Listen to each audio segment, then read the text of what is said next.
Has there ever been a time when you were kicking yourself for not trusting your gut? I've been there. I think we all have.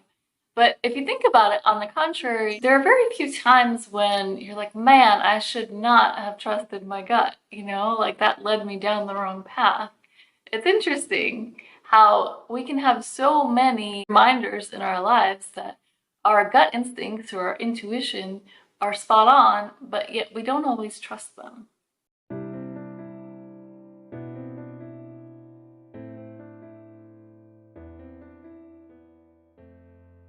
Welcome to the Common Ego community, where we talk about the connection between emotional abuse and spirituality. And there's definitely a connection. So today we're talking about intuition. If you've been in an emotionally abusive relationship, you know that there have been times where you didn't trust your intuition. There have to be, because if you were trusting your intuition, you probably would not have stayed in that relationship, or maybe you wouldn't have even gotten into it in the first place. So if you're interested in learning more about that, I have a whole video on it. But this video is going to be about how to get it back, how to strengthen that intuition and start trusting our gut again. Because that's where we want to be, right? That's where the good things happen. Number one is muscle testing. This is something that I've recently stumbled upon. I've heard of muscle testing before. You may have too, where like chiropractors do it, kinesiologists. Usually what will happen is somebody will put their arm out and the person who's doing the testing will push down on their arm. They'll ask them a question, push down on the arm. If your arm can stay up, that's a yes answer. You're strong. Your body knows that you're telling the truth and what the answer is right for you. It's right for your body. So there's all kinds of questions you can ask. And if it's wrong, or if it's a lie, you'll be weaker. And now that's a little bit hard to do on yourself with your arm out. So more recently I've learned about how to do muscle testing on yourself.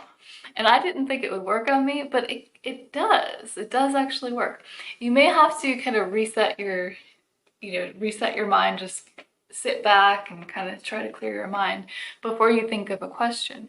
But if you're wondering about whether you should or shouldn't do something, or if something is right or wrong for you, just ask your body. So one way that you can do muscle testing, there are a few ways. I'm not going to cover them all, but I'm just going to cover one way here, is you use your two fingers and you just hold them like that. And you use this finger to push down your pointer finger. That's how you do it. So it's essentially the same thing as holding up your arm, except you're doing it yourself on a smaller scale. So you can test it out by asking yourself a question or saying a statement. Let's use your name as a statement. One is going to be true, one is going to be a lie. My name is Christina. That is true. And I'm pushing down on my finger and it's not going anywhere. All right, how about this? You reset. My name is Harriet. And it's just slightly easier to push my finger down. Now, I wasn't trying to do that. You might think that I was trying to show the result that I wanted, but it's true. Like, it actually, try it for yourself and see if it works. If it doesn't, then you just move on to the next thing. But you can use it for like virtually anything you're trying to do. If you find that it does work for you, if you use it on something simple like your name, and you find that it works for you, then you can use it for more important things in your life too. I mean, I wouldn't use it for something, a life or death situation, but it can be helpful for you to learn to trust your body and what your body's telling you. Number two is you just stop. If you're at a point where you're going, and you're feeling like everything is coming at you, you're frazzled, and you don't know. You just don't know what the answer is. Just stop. And before you do this, set a timer and sit for an entire minute with this question. And just take notes on what comes up. Whatever it is. It might seem like something random, write it down anyway. Because as you start thinking about it more, that random thing might not be so random. So just take notes, pay attention. Okay. Number three, when you're in any situation, so we talk a lot about emotional abuse on this channel. So let's say you're talking to somebody who is emotionally abusive and they're triggering you. You know, something's going on, and it's so common, right? They're really good at it. They can trigger you. So pay attention to what's going on in your body, and instead of leaning into that triggering feeling, that and you know, following that path that the person is wanting you to follow, sit back and think about, feel it, feel that feeling. Is it anger? Is it sadness, jealousy? What is it that you're feeling? And feel the emotional reaction in your body. So I get this feeling, is that it's not quite anger, but when something is upsetting me, I get this feeling right here. Isn't that, some people get it lower, like in the pit of their stomach? Mine is kind of more in my chest. And it's just an uneasiness, but it's a physical feeling. So stop and just focus on that physical feeling and think about how your body is responding to the situation, to the person that you're with. And in an emotionally abusive relationship, that person is triggering that physical response in you. And most likely they're doing it on purpose. So pay attention to that and think about if that's something you really want, if that's something you really want to feel. Because your body's telling you, this is not good. Your body is telling you. Your mind is taking it elsewhere. Your mind is going, you know, how to retaliate, or, you know, where do I go from here? And, you know, whatever your mind is doing, it's doing.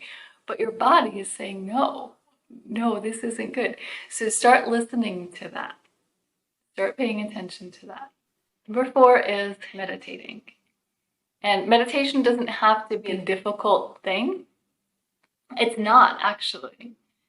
And if you've been avoiding it because you think, oh, I can't do it, I can't stop my mind, I can't stop my thoughts, there's good news in here for you. You don't have to. You don't actually have to stop thinking.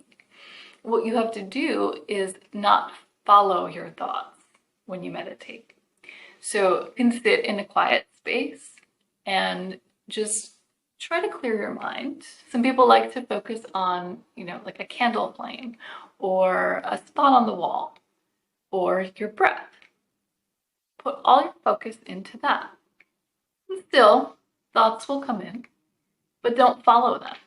So if you think about, if the thought comes in, oh, I have to make lunch, don't think about, okay, what am I going to make for lunch? And do I have that in the fridge? You know, just don't follow it. Acknowledge the thought. It's there. Don't judge yourself for it.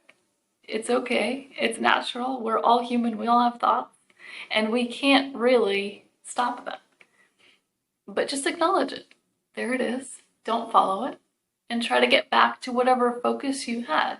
Whether it's a candle flame or a spot on the wall or your breath. Just try to gently guide yourself back. And set a timer, just start with 5 minutes. It does help you quiet your mind and become more mindful. So the more time you spend practicing meditation, the easier you'll find it to live in the present moment. And that will help you with connecting with your intuition, right? Because when you're in the present moment and you're having reactions, you're having feelings, you know that it's related. You don't have so much other noise. There's always going to be other noise, but you don't have quite so much other noise in the way. And you can connect more fully with yourself and your body and your intuition. So meditation it's super helpful. Well, it's a great tool for a lot of things, one of them being getting in touch with your intuition. I'd love to hear if you have any tips on getting in touch with your intuition, anything that's worked for you. I'm always looking. Like I said, I'm still on this journey and I'm still trying to get deeper into it. So if you have any tips for me, please let me know in the comments. And if you like this video, and if you would like to see more like it, please subscribe, hit the like button, and be sure to hit that notification bell to make sure that you get notified when I post new videos. Okay, talk soon.